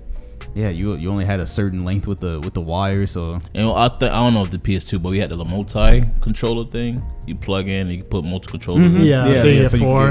Yeah, because it only came with 2 ports. Yeah, that's it. That was a whole It's hard to remember that time of my life when like gaming wasn't interactive, like online interactive. So PS3 is when it stopped, right? That's when it stopped. It's online only. Gradually. Like, no split screen. Gradually. Okay. I mean, it slowly got phased out. Yeah. Okay. Me and my friends, when PS3 came out, we still play. So we still went to each other's crib to play 2K and stuff. Right. But yeah, slowly like. I still remember discovering online gaming for the first time because like that was like that era, that time where like you slowly stopped going outside. Everybody slowly stopped going outside for a little bit because he was like, yo, it's like this whole new world. Like you get online and play with like 100 people instead of like 3 in the cul-de-sac. So it phased out. But yeah, that's some PS2. I'm just like that threw me off my game. I'm the only one here with like real San Andreas experience because you said you didn't own it, so you didn't really like. Yeah, I was just playing like over my cousin's house and stuff. Yeah. Now my people had it, but if I didn't play it to get the cops, I wasn't like doing missions. Like, if I didn't get a SWAT on me, I'll turn the game off. Yeah. Yeah. Yeah, so you're not familiar with like y'all not familiar with CJ and all that? Follow the damn train, CJ? No. Oh, I mean I know about the train mission. So you know the lore at least. No. Damn, bro, I feel I'm on an island now. Yeah, man. Shit crazy, dog. Yeah. Rod, you played Ratchet and Clank, right? Yeah, I played that too. Oh, you played it too? Yeah. Oh, okay. Huh. Okay. That's one with the what is it, cat? A mouse? Fox, yeah, long backs. Yeah. That's one that teleports. I mean, he got variety abilities. I mean, but he had like a floating friend. Yeah, the robot friend. Yeah, the robot. Yeah, I played Rayman. I didn't. I like his body was on PS1. I played Rayman. Yeah, I played Rayman a little bit. Yeah, I'm mixing. Stuff. Did y'all play on PlayStation 1? Did y'all play Frogger? I didn't have a PS1. You didn't have a PS1, okay. What? No, I didn't play Frogger. No, literally, my first console. I mean, granted, like my sisters had like a Dreamcast at one point and stuff, but like I didn't have any experience to gaming until like one day when I was like 4. My parents just bought like a PS2 and then they like have at it, of course, with no memory card, so you understand so you know what I was going through for like the first like torture. Memory card struggle, bro. 8 megabytes thing was on for like forever, bro. 8 meg, yeah, having to leave your shit on so you can get a memory card in there. That's crazy. Why did we even embark on that? Like, you know good and well you don't have a memory card. Why did we start playing like without a memory card? Because like and then I even still took L. So like when we like got a GameCube, I was like, yo, like I need this memory card when you get this. Yeah. So they got the memory card, but the memory card they got wasn't big enough, so I still got stuck on leaving it on again. That's crazy. Yeah. Memory card days. Yeah, wow. Right. You used to have to put stuff on the chopping block because when there was a certain data, like you had no space. The game was like we can't save, like something got to go. Yeah. And so you go in there and like you used to have the icons. Yeah, the icons were sick. Right. Yeah. I also want to add Metal Gear Solid to PS2 games as well. See that I missed. That's something y'all play. I know. Those were nice. I missed Metal Gear Solid totally. I heard when it came to like PS3, like it wasn't as good. That true? Like you mean like the remasters or the did they ever come out with a new one? Or yeah, they came out more, right? Yeah, 4. I mean, they're all cutscene heavy, but 4 was basically like a movie, and then 5 was people were mad because there was barely any cutscenes. But I mean, 1, 2, 3, like 3 is probably my favorite one. Right. Yeah, I don't know anything about the lore. I just know Snake. That's Snake. That's all I know. That's it. Yeah. That's all I know in there. Did y'all used to play the Gran Turismo games? Oh yeah, I was never a car guy. I like Gran Turismo Burnout. Yeah, Burnout was one of my favorites. Rip Burnout because they haven't had one since it's been about 10 years since they dropped the Burnout. I think Burnout Paradise. Wasn't Paradise the last one? Yeah, Paradise. The only car game I know is like Mario's. So not even Midnight Club at all. Like, yeah, I didn't play no racing games. Yeah. What about you, Rod? Midnight Club? It was mostly I was more of a Burnout dude. Oh, okay. Yeah, Burnout was because also Burnout was a good like game to play with friends as well. Yeah. So what's the story of it? Is racing, eh? Well, Burnout was different because it was like arcade. So it was like racing plus like dramatic. destroying each other's cars and stuff. Okay. Yeah. So like Burnout Paradise, like you had all types of ramps and stuff, and Burnout Paradise was always online too. So you'd be wrecking other people's cars, and it was like derby type stuff, but with nice cars. And you had Need for Speed also too, old game. I used to. And Need for Speed still comes out, so that's still yeah. Need for Speed for PS2 was pretty fire. So yeah, that's pretty much PS2 days. I really would have wrote that down. Well, there's a lot of unsung heroes in that era that we just can't like. There's a lot of games we play that are really good. We just can't think of them right now. Yeah, and like PS2, that's the thing. PS2 had such a giant catalog, and back then I don't think it was as expensive to make games or as risky back then as well. No, I think that what I read was that because apparently because the PS2's hardware, it got to a point where you could put like $5 million into a game or $10 million into a game, but the game would still look the same. Yeah. So like the development costs were low for people that didn't have money, and then for big companies, they knew they didn't have to spend too much money to make decent games. All right, there you go. See, that's good information because that's why I was gonna say like even up to like PS3, like you had a really nice catalog, but you got a PS4. It feels like a lot of smaller games disappeared because I heard that it was hard to develop on PS3 as compared to like the Xbox cell processor. Absolutely. Yeah, there was a catalog there, but PS2, I feel like had a lot of little games that like I might have played, but like you might not have never heard of. And I feel like games like that don't really exist. Yeah, like days. If you went over your friend's house, you'd have some game you never heard of, but the game would be like amazing and it'd be good. Yeah. But these days it's like AAA or bust. Everyone has the same stuff. Yeah, right. And it gotta be like really long and dramatic. Yes. Gaming industry is just before we wrap up the gaming part, move on to I think it'll be the last subject. With 2K, you know 2K is my team mode. I know you don't play 2K as much anymore. You know my team, right? Yeah, my team mode. So I just figured this out today. This is just the state of gaming and what we're in. You know they had they didn't used to have positional locks in my team, so everyone would be playing like bullshit lineups, like Giannis at point guard, yeah, stuff like that. So we've been complaining about that for a while because nobody wants to play your fucking center at point guard and all this stuff. So 2K introduces positional locks this year, and they say okay, like the card, like my team card. Wait, hold up. Didn't I see like a card, but Giannis would still have like a point guard? That's like, exactly that's where I was going. That's where I was going. You got to the end of the story, yeah. So yeah, the cards this year was supposed to have positional locks, and it was like okay, yeah. So if it says power forward, you can only play him at power forward. That's cool. But now what they just came out with is called the glitch series. So they found a new way to make money off of something that was already in the game before, but they hit it. So now people with money are going to be able to run those bullshit lineups with the glitch series. So you have the Giannis card that now says point guard and power forward, which is what people used to do back then. Again, used to have Giannis at point guard for free, and then we complained about it. It was like, all right, cool, we're not gonna take it. Halfway through the year, bomb, glitch series. So we're gonna sell this. You guys buy packs and try to get your glitched cards that you can play them out of position now, basically. So they're basically selling an exploit. So but I will say this: we all know cost to develop games is going up. Also, just basic inflation, but I feel like games have cost $60 my entire life. Yeah, that's so. Well, I didn't. Well, yeah, PS3 era definitely. They all cost $60. I know that. I remember those prices. Yeah, I didn't know the PS2 prices. I'm not sure because I wasn't buying. Because I feel like I think it's still around 60. Because I feel like it's been 60. Because my thing is like that's interesting. It's been 60 for so long, but like $60 in 08 is way different than $60 now compared to where you can buy. That's a really good. That's a good point. So my thing is that that's all part of the reason why we always get full up with DLC. But I'm trying to determine like, is there ever gonna be a time when they're gonna like start charging 70 for a new game or something like that. I hope not, bro. 60 that's grip for a game, bro. Like 2 games run you 120 right there. That's crazy. Like you gotta play the hell out of that game. Right? I'm just saying from like an economics perspective, I just don't see how it's sustainable. Yeah, because we're about to have a new. That'd be and stuff's getting more expensive to make, so that'd be a bitch. PS $100 game, put out of here. Because I'd rather deal with that than deal with microtransactions. Well, to be honest, that ain't never gonna happen. Microtransactions here to stay, Rudy. For real. Microtransactions here to stay, but some of them are worth them. Like I plan on buying Zelda Breath of the Wild DLC afterwards because that's such a good game. I'm getting so many hours out of that. Like I plan on buying the DLC to that afterwards.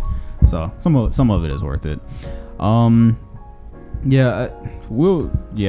last subject then and a story at the end. So this is completely now off the cuff. I'll add some of the subjects to the next podcast. Completely off cuff though, but I was scrolling Twitter and I found this thread about work husbands. Yeah, y'all ever heard of that? Yeah, that's a thing. Yeah. Okay, so explain to me the concept of a work husband and how this and is it cool? Like again, y'all, I just want to know, is this a thing that happens? Cause work husband. You can go ahead. Work husbands and work wives are pretty much like close colleague that you eventually cheat with. Right to the chase. Yeah. Cut right to the chase. That's what that is.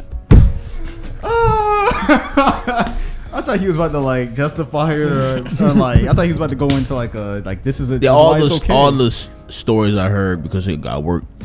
Yeah, they all cheated with them.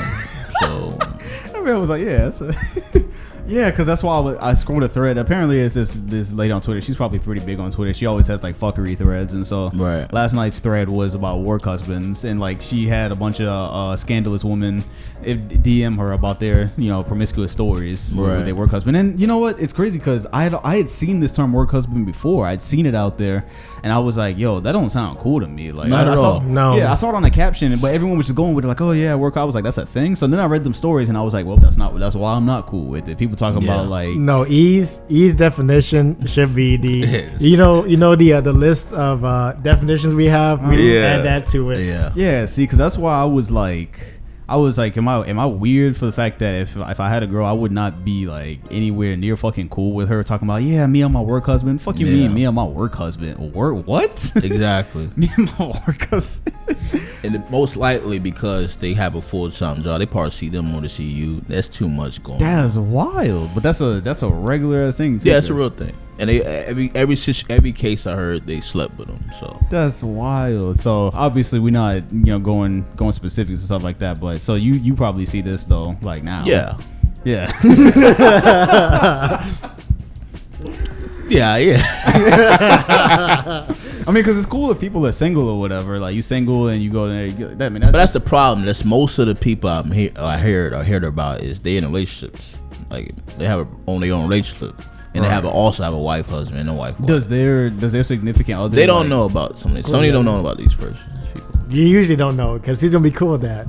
Yeah, what guy like? I owe my wife, husband. Oh, don't worry about it. I met my work husband. Went out to lunch, huh? Yeah. Nah. Showing you pictures she took with her work husband today. Yeah. Like, yeah. Look at these pictures my work husband took.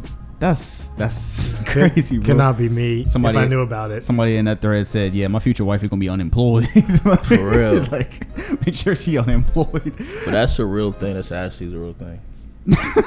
The way you described that at the beginning was funny. For real. Like, that's a red flag when you hear something like that. I was having lunch with my work husband. Oh, word?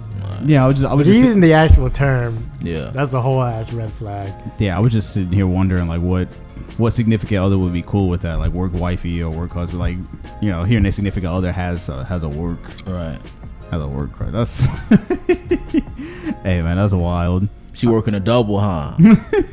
She ain't working on a damn double.